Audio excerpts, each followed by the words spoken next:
Policy on Afghanistan will be transparent and announced soon, so says President Barack Obama during his visit to Japan. And while Washington is deliberating the future of the 8-year-long war, morale among units is declining. That's according to the latest survey by the U.S. Army. Also, the troop surge strategy is coming increasingly under fire. Earlier this week, the U.S. ambassador to Kabul, Carl Eikenberry, warned the administration against sending more soldiers. And earlier this autumn, the White House was shaken by the decision of a State Department official to quit in protest of what he sees as a failing campaign. Well, that was Matthew Ho. He's a former Marine captain.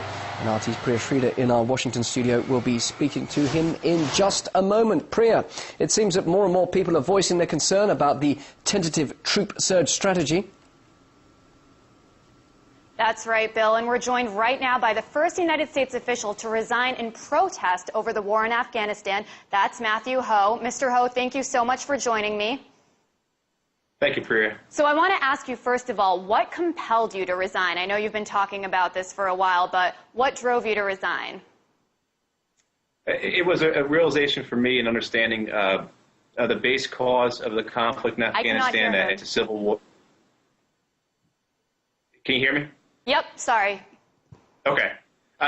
For me, it was the realization that the base cause of the conflict in Afghanistan is that it's a 35-year civil war. Can you hear me, Priya, or you lose me? Can you hear me? Yes, sorry. Continue. Okay, all right. Sure, the base cause of the conflict is a 35-year-old civil war, and at the end of the day, American troops and NATO troops are fighting people who are only fighting us because we're occupying their country or their part of the country. And more so, our presence in Afghanistan, the United States presence in Afghanistan, does nothing to defeat or destroy al-Qaeda. So I basically reached a point in my conscience where I could no longer participate in that mission because American soldiers were dying for something that was not making the U.S. safer. And I know that you're advocating for an end to this war. How do you think that should happen? Do you think there should be a complete withdrawal right now? And if so, what would that mean for the stability of the region over there? Sure.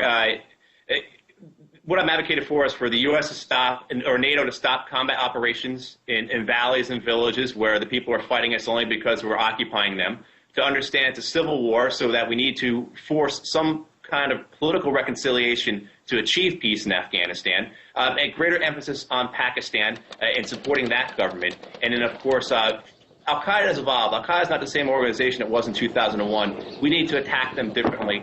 Occupying Afghanistan is not going to defeat al-Qaeda. We need to recognize that and attack them appropriately.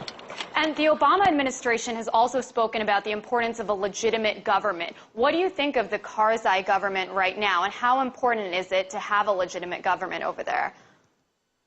Oh, that's one of my key concerns. One of the points of my resignation was that we are supporting a corrupt and illegitimate government. It is a kleptocracy. The government only serves to benefit itself.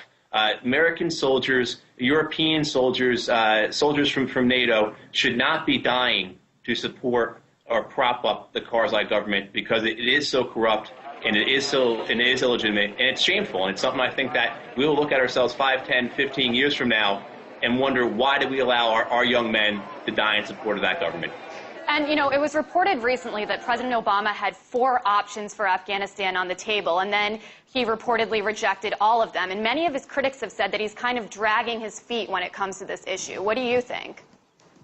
I think it's entirely appropriate for him to be taking time to deliberate on this. We've been in Afghanistan for 8 years. We should not just go in for a 9th year just because we've already done 8 years. That's irrational and it's illogical. The president's doing the right thing. He's taking his time. He's asking the right questions. He's looking to commit 40,000 more troops, or upwards of 40,000 more troops. You're talking possibly 50 or 60 dead Americans a month. Of course, the president should deliberate on this. Anyone who says otherwise is is really just grandstanding for their own political self-interest, and it's shameful. And I want to ask you really quickly about the incident in Fort Hood.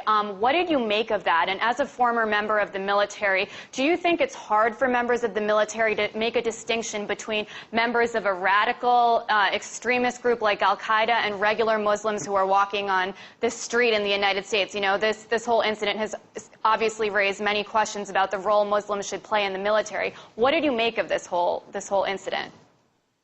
It's terribly tragic, and my heart goes out to the people of Fort Hood. I know people down there.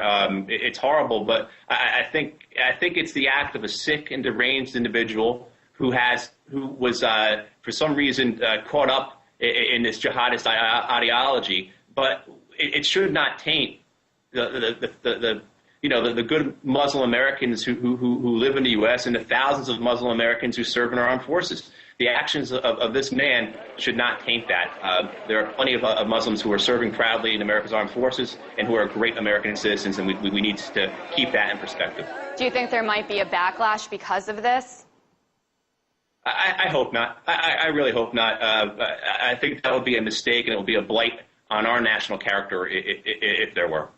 Well, Mr. Ho, I want to thank you so much for taking the time to join us. And I think many people are waiting for President Obama's decision on Afghanistan, hoping that that'll come after his trip to Asia. But for now, Bill, it's back to you. Priya, thanks a lot. And we got over the technical problems there too. So great stuff. Thank you very much indeed to Matthew Ho, the former State Department official and Marine captain, talking to Priya Sridhar live in our Washington studio.